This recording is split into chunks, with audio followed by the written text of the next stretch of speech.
Hello, it's Linden, and I'm going to be talking about Sprint 29, which reads Zoe won 3 and lost 10 games in a tournament. However, at some point, she won at least 2 games in a row. How many possible orders could her wins and losses have happened in? Now, if we look at this problem, we might think, okay, how are we supposed to count possible orders of Zoe's tournament? And what the first thing we see is that she won 3 and she lost 10 games. What that means is that she played a total of 13 games. So total number of games played is 13. And 3 of them are wins and 10 of them are losses.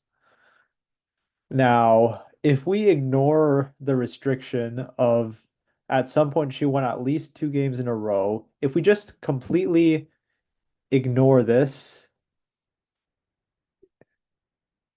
we can count how many possible ways her tournament went pretty easily.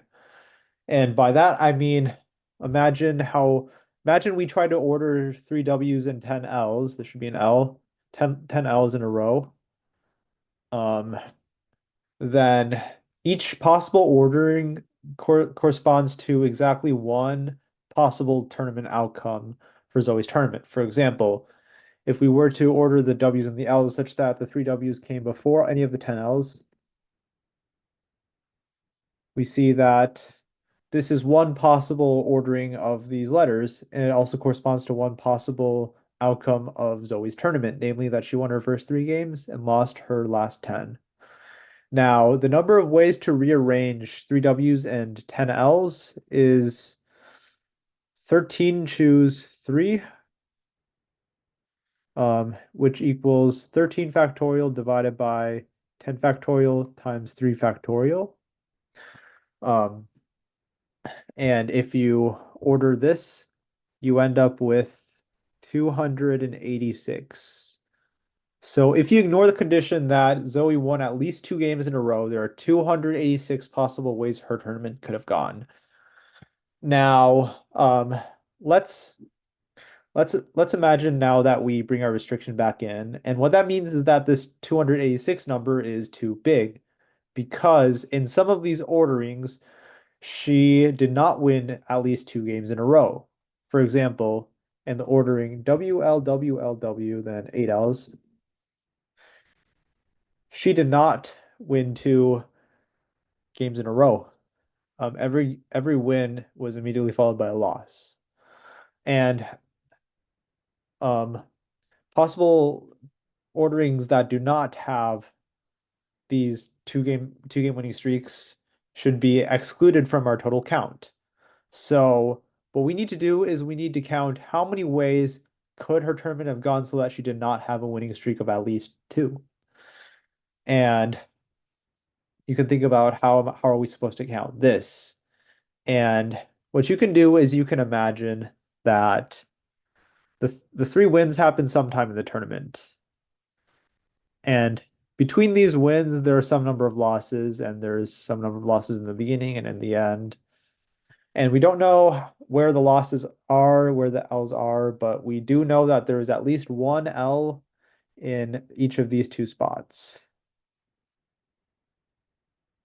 At least one loss. And what does that mean? It means that if we have our L's here, for example, then there are 8 more losses that we have not taken account for. And those 8 losses can all go in any of the 4 spots. And in order to count the number of ways we can distribute the 8 losses into these 4 spots, we can use our method of sticks and stones. What that says is that we have 8 Ls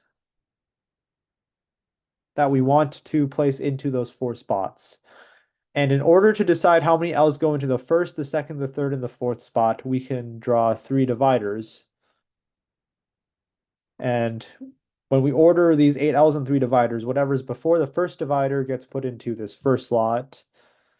Whatever gets put between the first 2 dividers gets put in this spot, and so on and so forth. And so the number of ways to distribute the L's into these 4 slots is just the number of ways to rearrange these 3 dividers and these 8 L's. Now, because there are 3 dividers and 8 L's, the number of ways to rearrange all of these in a row is 11 choose 3 because there are 11 total objects and 3 of them are dividers. And if you calculate 11 choose 3, which is 11 factorial divided by 3 factorial, 8 factorial, you end up with 165. So there are 165 ways for the tournament to go such that she did not win at least 2 games in a row.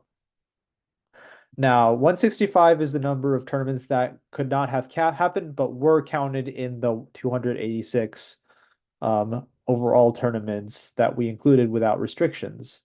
So the number of ways that Zoe's tournament could have gone is 286 minus 165, which is equal to 121. So our answer is C. Thanks for watching, everyone. This is Tim. Hope you're enjoying our videos. If so, you know what to do. Like, subscribe, turn on notifications, all that sort of thing. But what I'd really want to invite you to do is to send us an email at media@mathleague.org. Tell us which problems you'd like to see us cover next in our video series. Take care and see you in the next video.